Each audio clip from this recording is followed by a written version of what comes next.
Good morning, fourth graders. Today is Wednesday, April 29th, 2020, and there is only one day left in the month of April for this year. Unbelievable. May 1st is Friday. Wow. All right, the city of Ember coming your way. Last we read, they had discovered down on the ledge in the pipeworks, they had discovered a door that they got into. And the last we knew, they had found a movable light. Dune was like, oh my gosh, it's a movable light. And you and I know that it's matchsticks and candles, right? Okay. All right. Oh, Lena's excitement flooded back. And now she said, we can go back into the room and see what's there. They went back down the passage to the doorway and stepped inside. Lena held the movable light at arm's length before her. In its flickering glow, they saw something made of silvery metal. They walked slowly around, examining it. It was long and low, filling up the center of the room. On one end of it came to a point. The other end was flat. Across the open middle stretched two metal strips. 4 stout ropes were attached to the outside, one at each end and one on each side. And on the floor of the thing were 2 poles, each flattened at one end. Look, said Lena, there's a word on its side. They squatted at the pointed end and held the flame near the word. It said in square black letters, B-O-A-T. B-O-A-T, repeated Dune. What does that mean?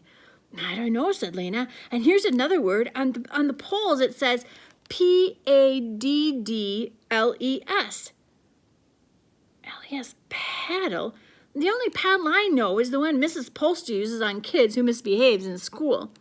Once again, she took her copy of the instructions from her pocket and consulted it, holding it in the light of the flame. Look, she said, right here, the word oat. It must mean boat. Number 5, oat, stocked with neck, ip, ent, back on't, eat. And the next part must say stocked with something, necessary equipment, said Dune. That must be what's in the boxes. Then there's this, Lena ran her finger along the next line. Number 6, usi ops lo ter, head doust, usp av, axe, and assist over wrap.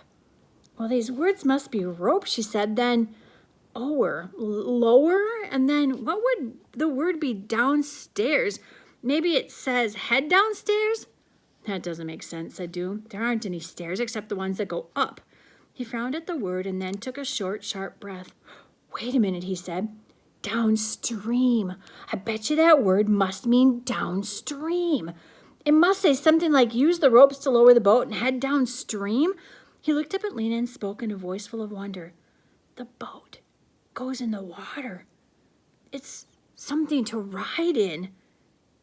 They stared at each other in flickering light, realizing what this meant. There was no tunnel leading out of Ember. The way out of Ember was the river. To leave Ember, they must go on the river. Chapter 15 is called The Desperate Run. But this can't be right, said Dune. If the river is the way out of Ember, why is there just one boat? It's only big enough for 2 people.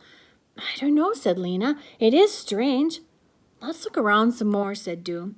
They stood up. Dune went back to where they'd left the boxes and got another candle. He brought it into the boat room and lit it, and the room grew twice as bright.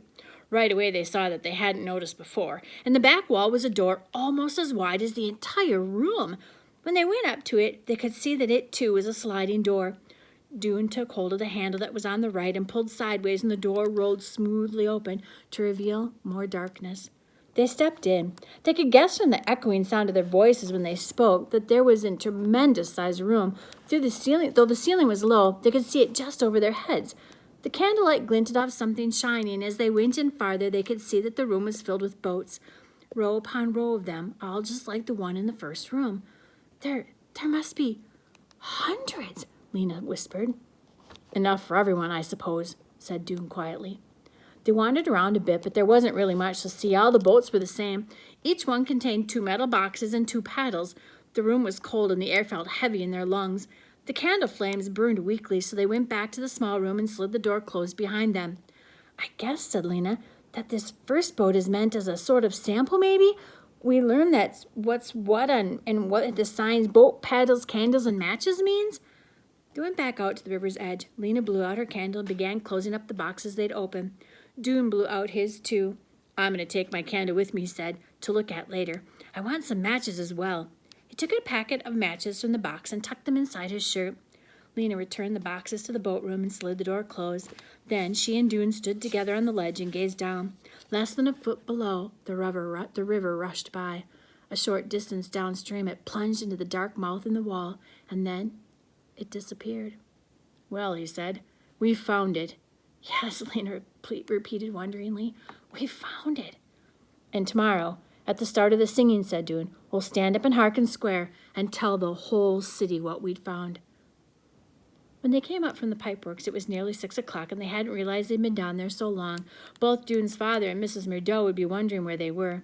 They stood for a moment under a lamppost, just long enough to agree on a time to meet the next day and plan the announcement. Then they hurried home.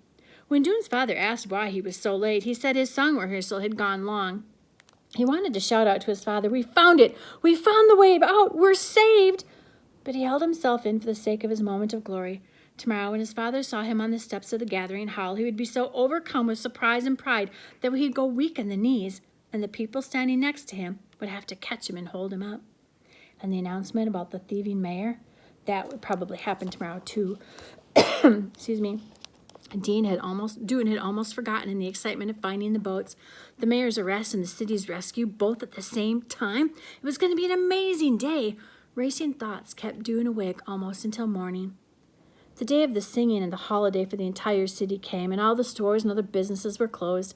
This meant that Dune didn't have to go to Pipeworks.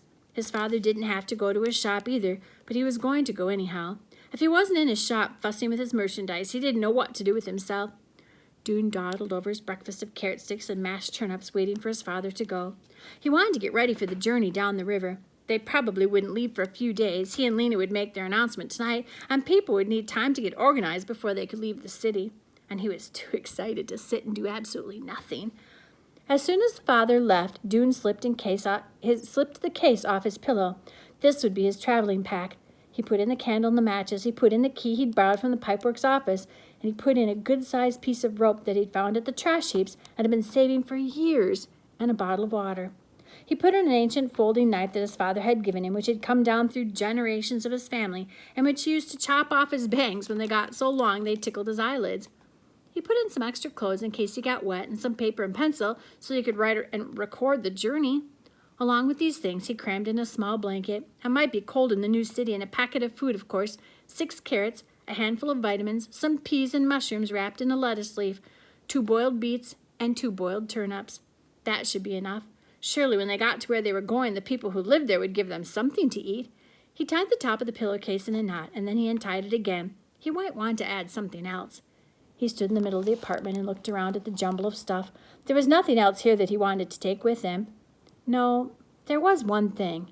He went back into his room. From beneath his bed, he pulled out the pages of his bug book. He leafed through it. The white spider, the moth with the zigzag pattern on its wing, the bee, the striped brown and yellow on its rear end. He looked at his drawings for a long time, memorizing their beauty and strangeness. Tiny fringes of hair, minute claws, jointed legs. Should he take this with him? There might not be creatures like this where they were going. He might never see such things again. But no, he thought, he'd better leave it behind. His pack should be small and light. He put the bug book back under his bed and pulled out the box where he kept the green worm. He drew back the scarf to check his captive one more time, and several days before, the worm had done a curious thing. It had wrapped itself up in a blanket of threads. Since then, it had hung motionless from a bit of cabbage stem.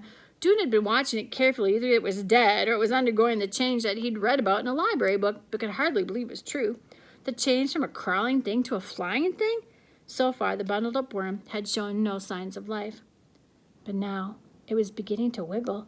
The whole wrapped-up bundle, which was shaped like a large vitamin pill, bent slightly from side to side, then was still and then bent back and forth again. Something was pushing at the top of it. In a moment, the threads were split apart, and a dark, furry knob emerged.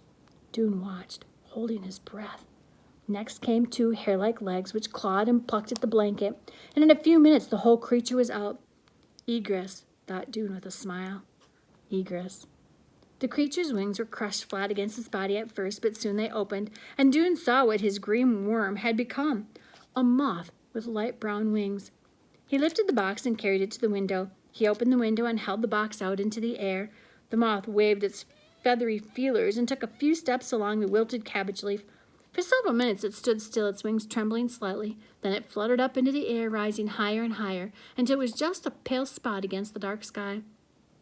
Dune watched until the moth disappeared. He knew he had seen something marvelous. What was the power that turned the worm into a moth? It was greater than any power the builders had had, he was sure of that.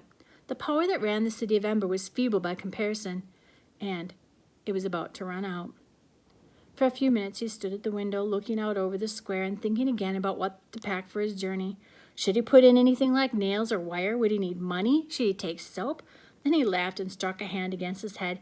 He kept forgetting that the entire population of the city would be with him on the trip. If he needed something he didn't have, someone would surely supply it. He tied a knot in his pillowcase and was about to close the window when he caught sight of 3 burly men wearing the red and brown uniform of the city guards striding into the square. They stopped and looked around for a moment, and then one of them confronted old humpbacked Nammy Proggs, who was standing not far from the entrance to the small item shop.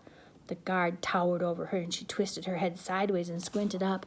Dune could hear the guard's voice clearly. "We're looking for a boy named Harrow. Dune Harrow." "Why?" said Nammy. "Suspicious rumors," was the answer. "Do you know where he is?" And that's where we'll stop. See you guys tomorrow.